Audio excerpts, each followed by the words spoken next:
This is a slightly different story, as it's about India's largest fair, the Mahakumbh. Ronak Tripathi, a 19-year-old, went to the Mahakumbh Mela in Allahabad for the first time in 2012 with his parents and older brother Amit.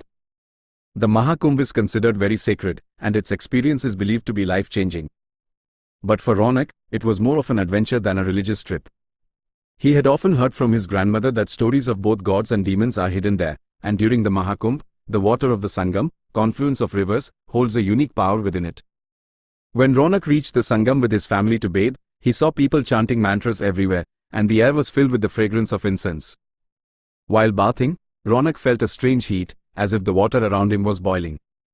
He told his brother Amit about it, but Amit laughed and said it was his imagination, that the water of the Sangam is holy. But Ronak's mind became restless. In the evening, the whole family planned to roam around the fair. There was a huge crowd of sadhus and saints everywhere. The entire Mahakumbh Mela was filled with large stalls. That's when Ronak's eyes fell on a differently looking sadhu sitting in a corner. His face was towards the sky, his eyes were white like milk, and his lips were chanting some unknown words. Ronak was instantly drawn towards him. Ronak said to Amit, "Amit, let's go see what this Baba is doing." The sadhu was engrossed in his meditation, and Amit told Ronak not to disturb him and break his devotion. But Ronak didn't listen to Amit and started walking towards the Baba. Reaching near the Baba, he saw that the Baba was still lost in his meditation. He called out to him 2 or 3 times, but he didn't get any response. Then, jokingly, Ronak picked up a stick from nearby and touched the Baba with its sharp end. The Baba's eyes suddenly opened and turned towards Ronak. Ronak thought the Baba might be angry with him, but he looked at Ronak with a smile and said, "You've come. I was waiting for you." Ronak was a little scared. "Do you know me, Baba?" The Baba didn't answer this question. He simply took out a garland from his neck and placed it in Ronak's hand. The Baba said, "Take this and sleep wearing it tonight. You will get all the answers tomorrow." Without thinking, Ronak took the garland from the Baba and returned to his family. That night, Ronak started sleeping wearing the garland. As soon as he closed his eyes, his dreams became very strange and terrifying. He saw himself standing in a dark forest, surrounded by huge trees on fire, and the entire sky had turned red from the flames. Then, a deep voice echoed in the forest as if someone was calling his name. The voice slowly came closer to him and stood before him as a black shadow. The shadow also had red eyes, and it pointed its thin finger towards Ronak. "You came to take me.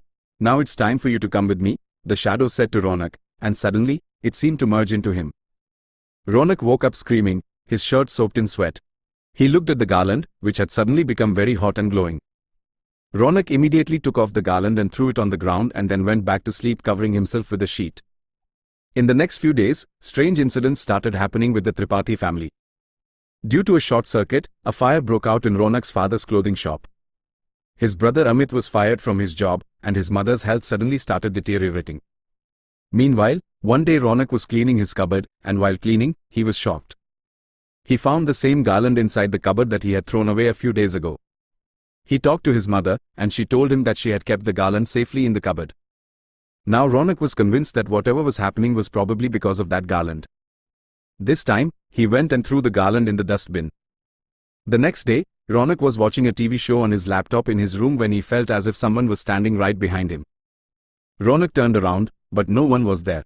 But as soon as Ronak turned back, the same red-eyed black shadow that had appeared in his dream was standing in a corner of his room.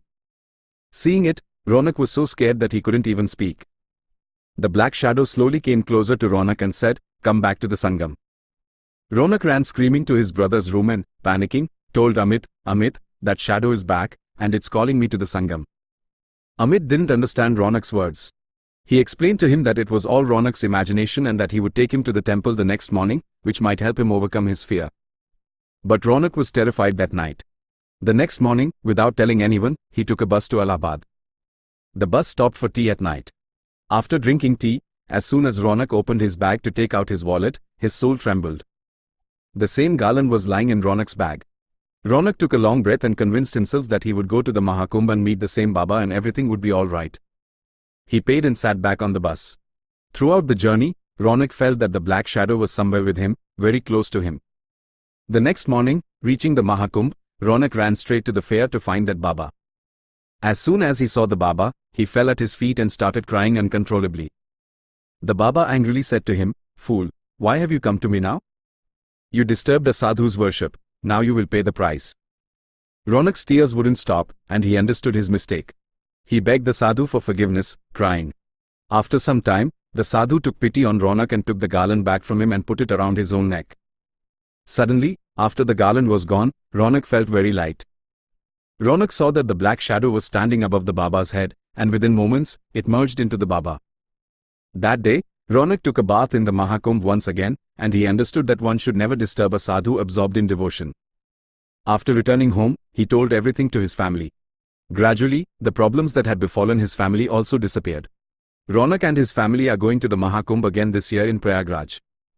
How many of you know about the Mahakumbh, and if yes, how many of you are planning to go to the Mahakumbh? Do let us know in the comment section. And if you like this story, please subscribe to our